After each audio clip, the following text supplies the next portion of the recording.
लेकिन आज तय करना चाहिए कि अध्यक्ष महोदय आप है या अध्यक्ष महोदय निशिकांत दुबे है। ये आज तय करना चाहिए।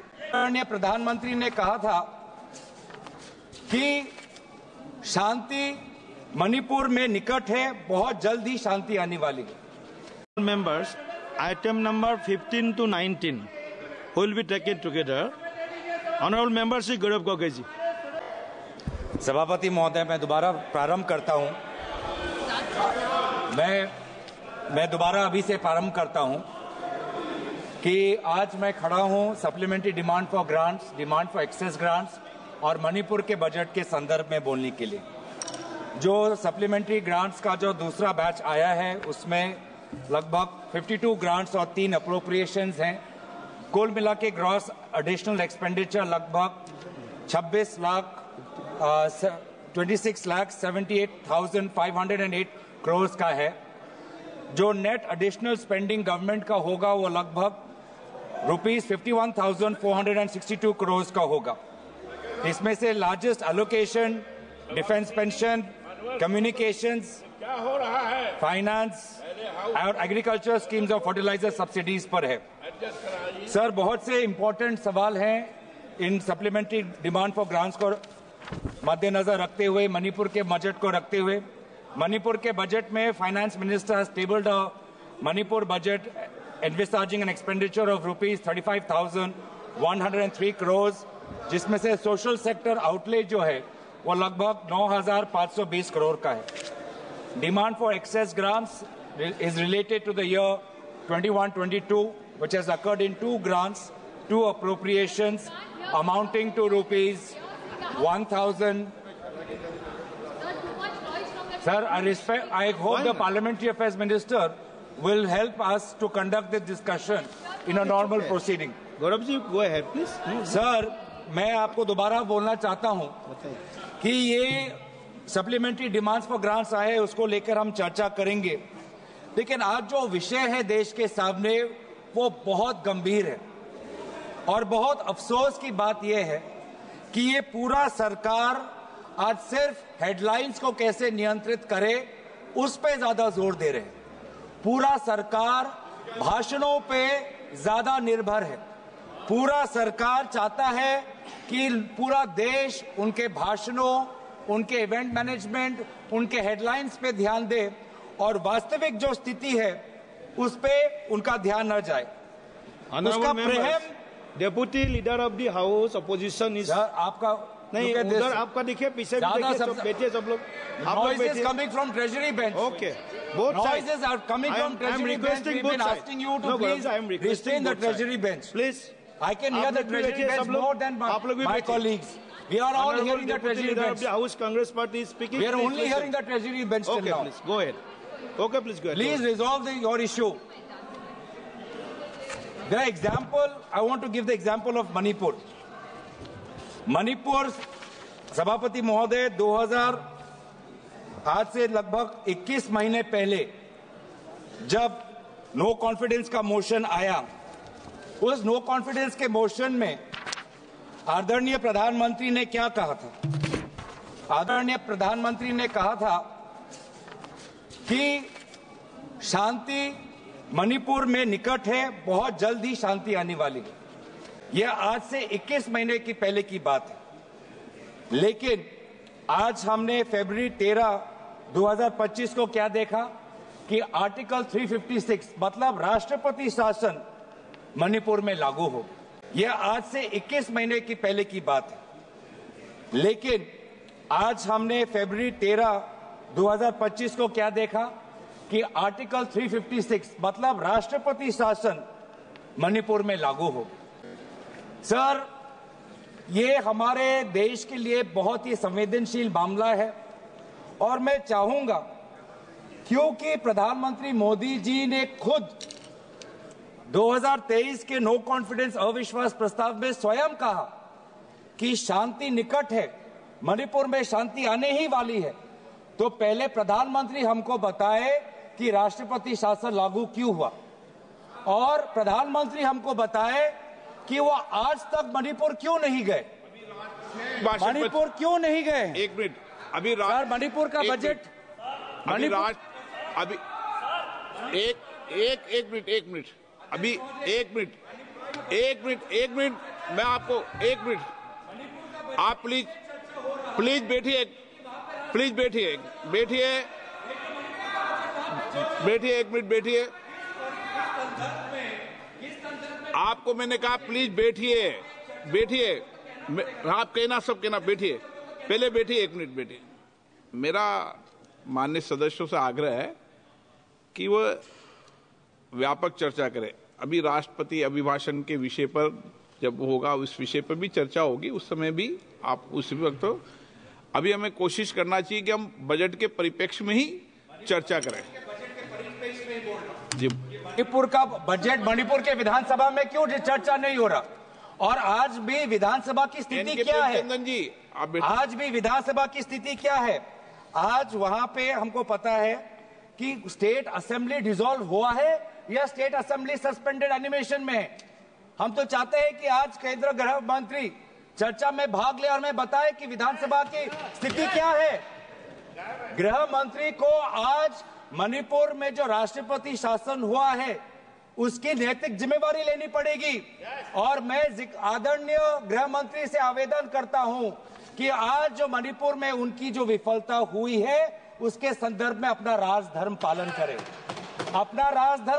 करें, जब आज से 2 साल पहले, अभी वित्त मंत्री, आज से 2 साल, मैं आपको देख के वो बोल रहा हूँ, आज से 2 साल पहले बताओ वो विषय है जब बताना उनको। आज से 2 साल पहले जब मणिपुर में अशांति का वातावरण हुआ था तो गृह मंत्री वहां जाके बोले कि मैं जल्द वापस आऊंगा। उन्होंने कहा था, आप रिकॉर्ड पूछ लीजिए। 2 साल हो गए, गृह मंत्री भी नहीं गए वहां पर। सर, इसीलिए मैं चाहता हूं कि गृह मंत्री अपनी नैतिक जिम्मेवारी ले, प्रधानमंत्री वहां पे जाए। बंदूक के दम पर उत्तर पूर्वांचल में शांति नहीं आएगी सर। बंदूक के दम पर, पुलिस पेट्रोलिंग के दम पर मणिपुर में शांति नहीं आएगी। अगर वास्तविक में शांति चाहिए तो मणिपुर के लोगों को बोलने दो।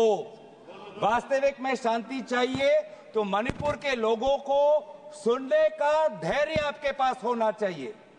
उनकी राजनीतिक आकांक्षाएं क्या है, उनके मन में भय क्या है, उनके मन में डर क्या है, उसकी सुनने की ताकत आपके पास होनी चाहिए। सर, ये बार बार अगर ऐसे सदन चलेगा सर, ये ऐसे सदन चलेगा सर,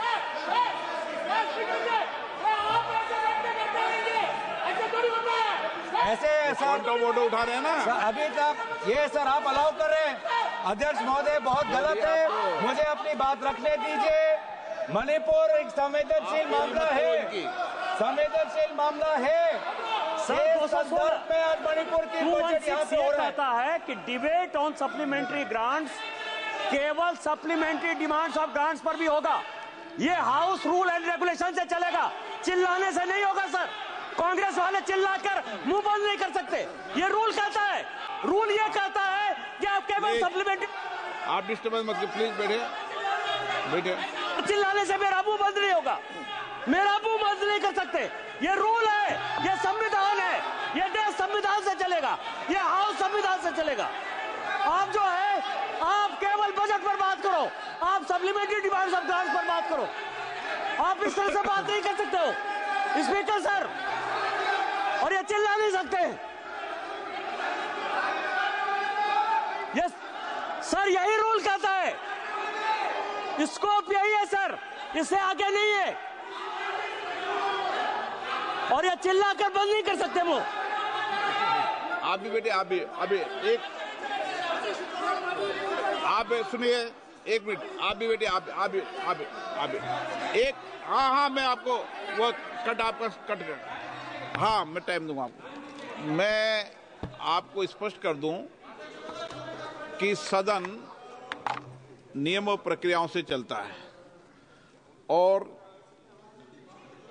216 अनुपूरक अनुदानों पर वाद विवाद केवल उन मदों तक सीमित होगा जिसमें बने हो और चर्चाधीन मदों की व्याख्या करने, उनको स्पष्ट करने के लिए आवश्यक हो, उस सीमा तक मूल अनुदानों पर उससे संबंधित नीति पर चर्चा होगी। ये मेरा आग्रह आपसे।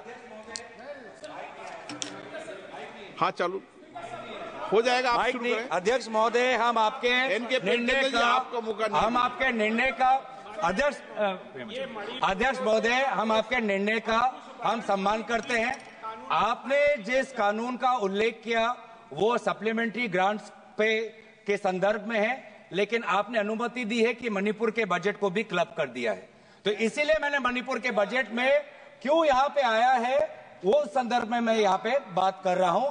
पर एक बात यह है अध्यक्ष महोदय, हम आपका बहुत सम्मान करते हैं, मैं आपको एड्रेस कर रहा हूँ, आप भी मुझे देख रहे हैं, आप भी मुझे सुन रहे हैं, लेकिन आज तय करना चाहिए कि अध्यक्ष महोदय आप है या अध्यक्ष महोदय निशिकांत दुबे है, ये आज तय करना चाहिए, क्योंकि आप हैं सर, आप हैं सर, आप पूरा सुन रहे हैं, ये अब तय होना चाहिए कौन है सर, तय होना चाहिए। क्यों आज सर, आज हम ये जानना चाहते हैं कि अध्यक्ष महोदय के आज वहां पे आर्टिकल 174(1) जो संविधान का है उसका उल्लंघन हुआ है। आर्टिकल 171 सर, क्या सर, मैं आपको सम्मान कर रहा हूं, उनको क्यों धक्के पर सदस्य, मैं आपको सम्मान करता हूं, आई रिकॉग्नाइज यू। माननीय सदस्य प्लीज प्लीज एक मिनट, माननीय सदस्यगण प्लीज एक मिनट प्लीज। मैंने उनको एक मिनट बेटे मैंने उनको पॉइंट ऑफ ऑर्डर पर बोलने की परमिशन दी थी। जब वो बोले, मैं आपसे नियमों के तहत अपेक्षा कर रहा हूं, बाकी तो सदन में बोल सकते हैं, लेकिन ये अपेक्षा रहती है कि नियमों के तहत बोले।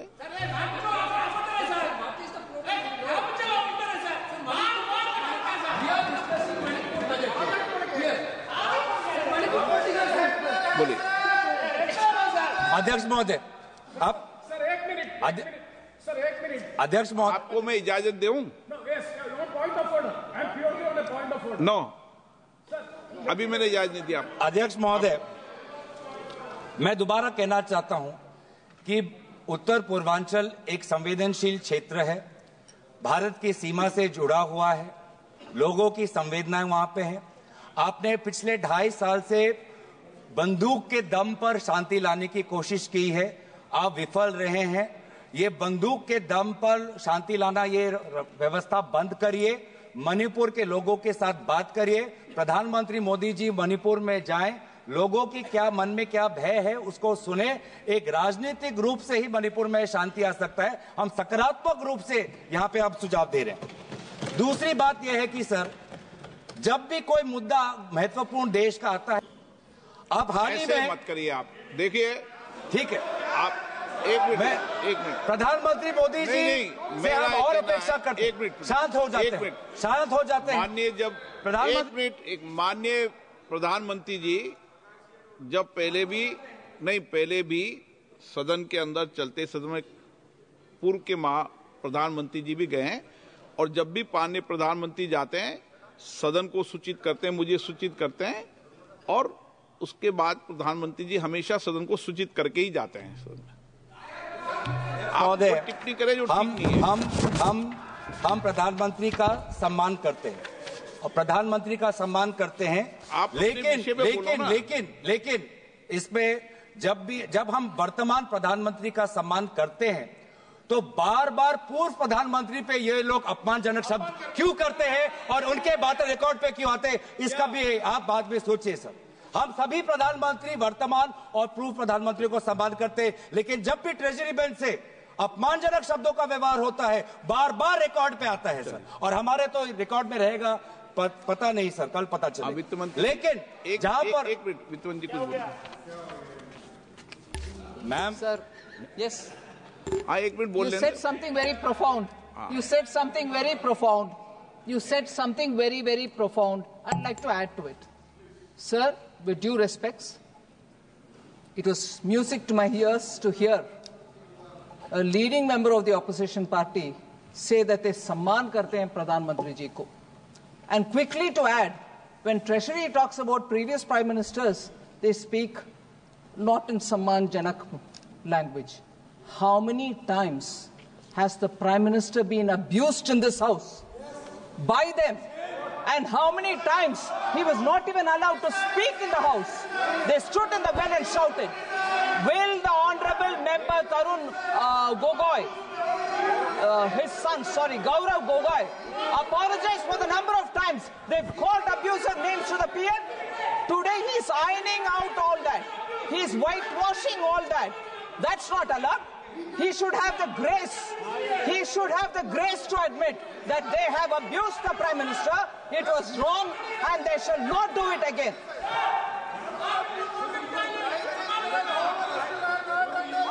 Through you, Honorable Speaker, through you, I request the Finance Minister to read the speech of the Prime Minister during the last session.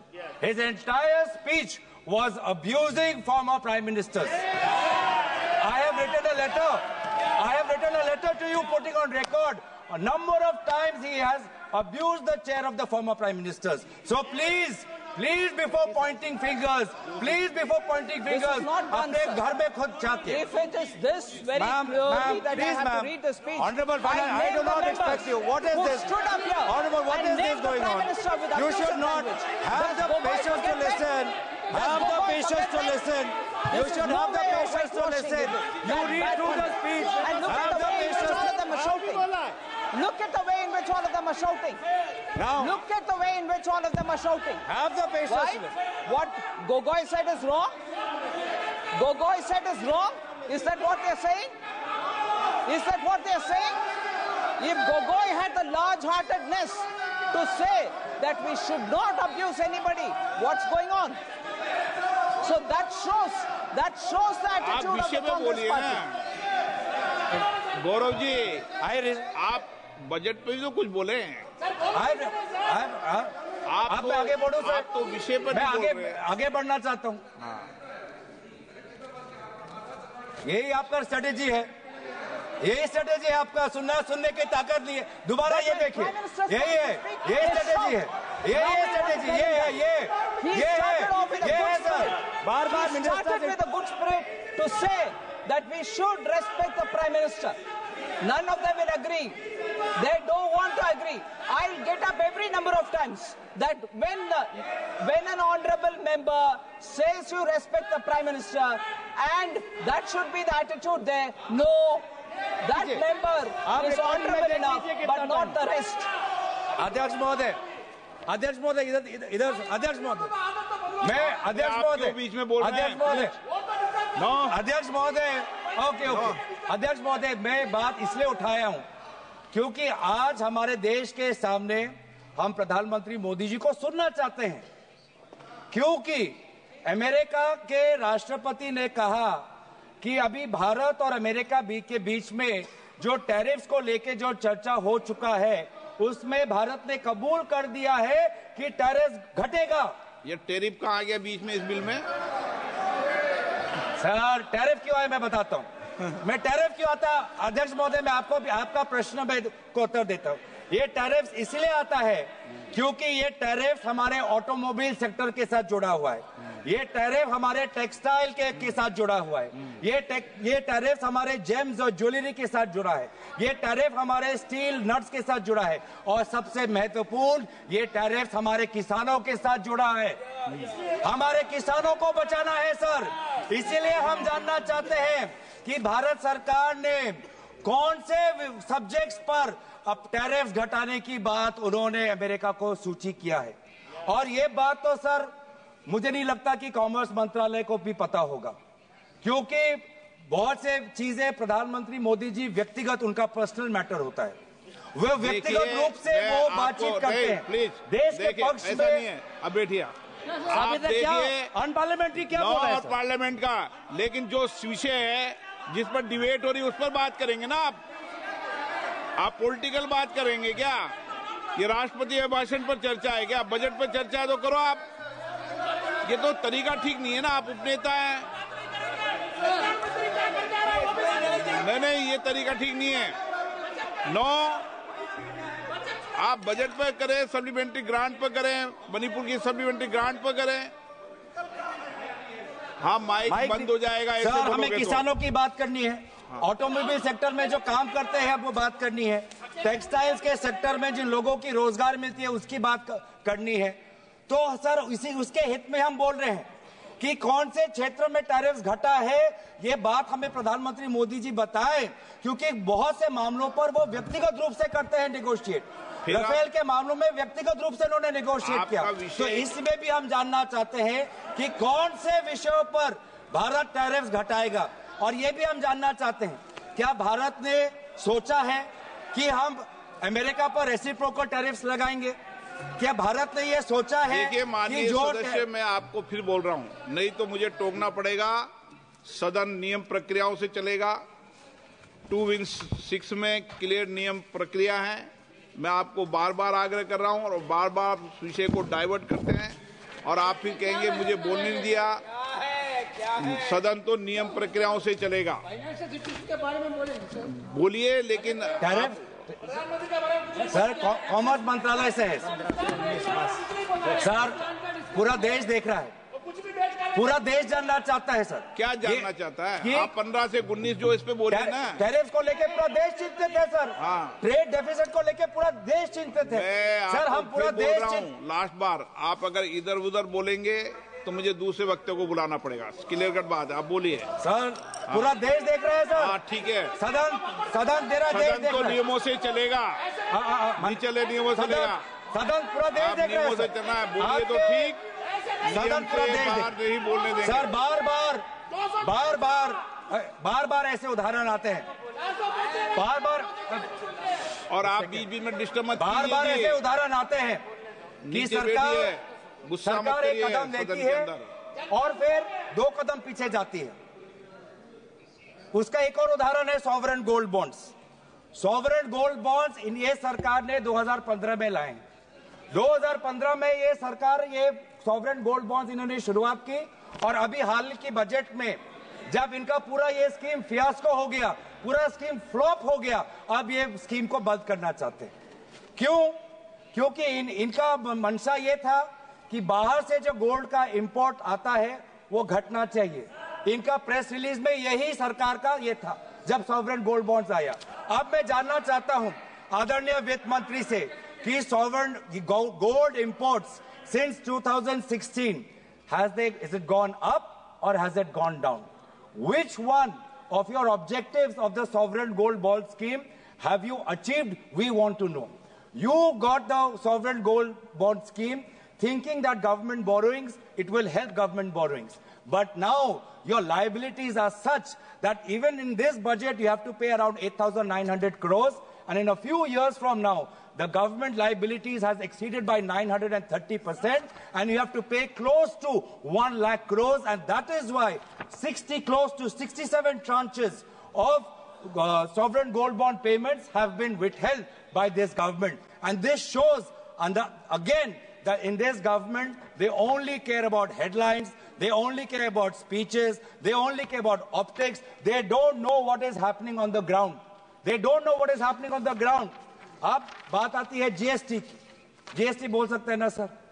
अभी वित्त मंत्री ने दोबारा कहा कि ma'am please have the patience ma'am, you can say all of this in your reply, ma'am. Please, on all of, ma'am, you hear your speakers also. You hear when your speakers come, you tell them also the same thing. Please tell them the same thing. Please tell them the same thing. Now, I'm telling, if I'm saying anything which is not related to finance economy, you tell. Now in GST, caramel popcorn alag, non-caramel popcorn alag. Now GST में sir, former chief of economic adviser, इन्हीं के सरकार के time में former chief of economic adviser ने कहा है कि सिर्फ रेट कट से नहीं होगा, आपको जीएसटी स्ट्रक्चर में सुधार लाना है। लगभग 100 रेट है, इतने सारे सेसेस है, मल्टीपल टैक्स स्लैब्स है। आज तो सर आप हैरान होंगे ये जानने पर, आज मंदिर पर भी जीएसटी है। जो सरकार धर्म को लेके आज वो लोग बीच में जाती है, देश के बीच में, आज उन्होंने कुछ वर्षों से पहले मंदिरों पर भी उन्होंने टैक्स लगा दिया है जो Hindu religious and charitable endowments पे आते हैं। और एक स्कूल पेंसिल पे भी, एक स्टेशनरी पे भी, यूनिफॉर्म पर भी इनका जीएसटी है। और जीएसटी, मैडम आदरणीय अध्यक्ष महोदय, GST has become the new tool for blackmail, extortion and evasion. GST rate has become the new architecture for harassment. And evasion has also become easy. Evasion has increased from 2020. In 2023, evasion of GST has doubled to 2 lakh crores. अब इन्होंने एक और harassment का tool निकाल रहे हैं, वो है इनकम टैक्स बिल में, जो फिलहाल कमेटी में है। लेकिन इनकम टैक्स बिल में एक प्रावधान है कि आज एक इनकम टैक्स का ऑफिसर आपके मोबाइल फोन में, आपके कंप्यूटर में पूरा वो चीजें देख सकता है, पूरा सोशल मीडिया आपको देख सकता है। इतना ताकत जो हमारे सरकार के इंफॉर्मेशन टेक्नोलॉजी एक्ट 2000 में नहीं है, इतना ताकत जो डिजिटल प्रोटेक्शन एक्ट 2023 में नहीं है, उतना ताकत आज ये इनकम टैक्स ऑफिसर्स को देना चाहते हैं। और इनका क्या मंशा है हमको सब पता है। Income tax is just the way they are using it is harassing people, harassing shopkeepers, harassing small traders, harassing small businessman. And आज यही आज लोगों के बीच में चिंता है।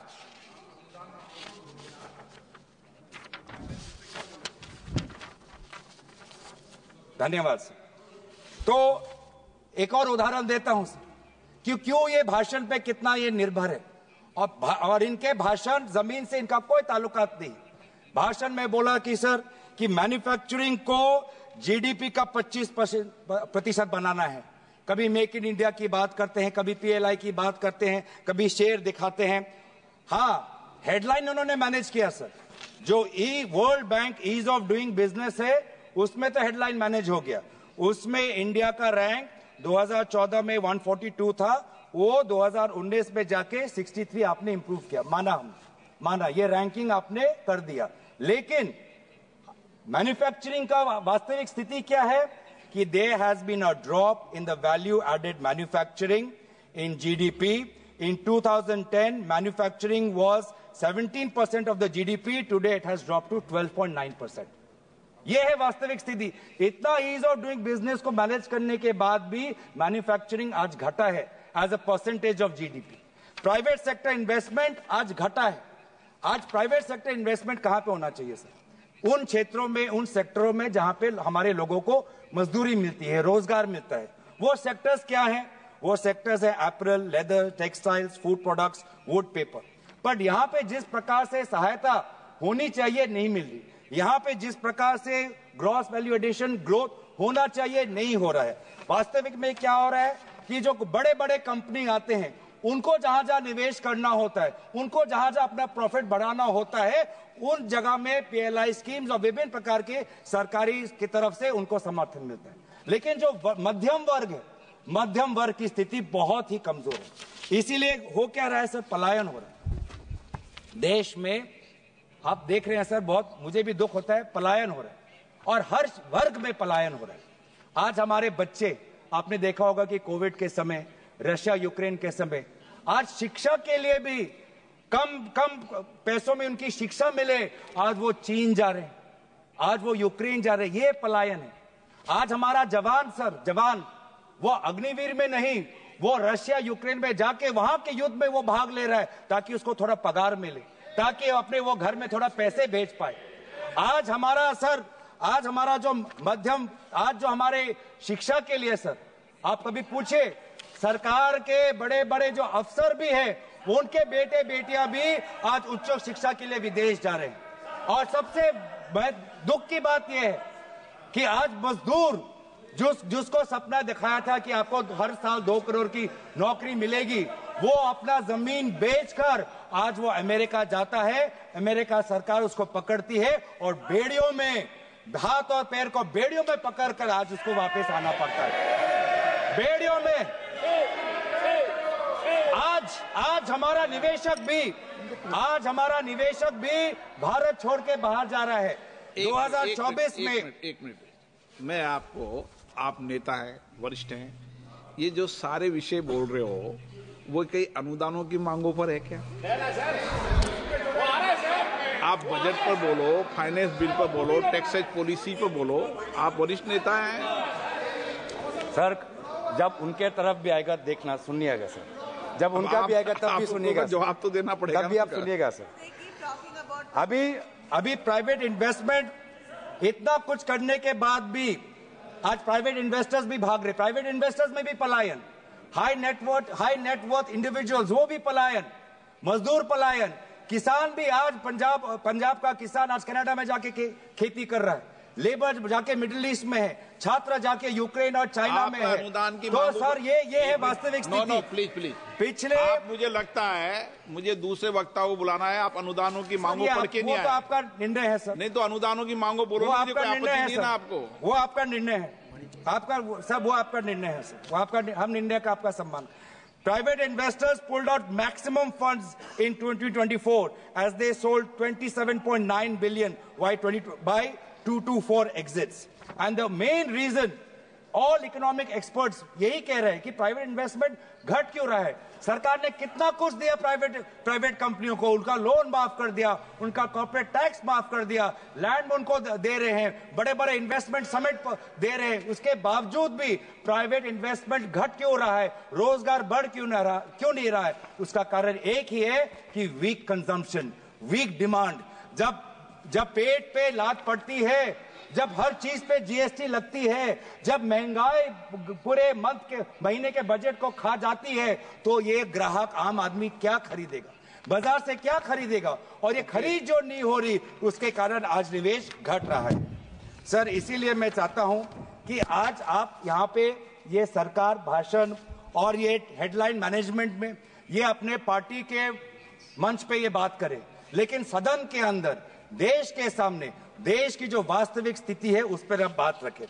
आज सर इनफॉर्मल सेक्टर भी बढ़ रहा है। इनफॉर्मल सेक्टर जहां पे हमारे 85% जो हमारे लेबर आज इनफॉर्मल सेक्टर में है, आज वो इनफॉर्मल सेक्टर में भी मैन्युफैक्चरिंग की जगह नहीं है। वो इनफॉर्मल सेक्टर भी आज क्या बजट पे चर्चा की तैयारी कर रहे हैं? राजस्थान की बात कर रहा हूँ सर। आपके कोटा क्षेत्र में बहुत इनफॉर्मल सेक्टर है सर।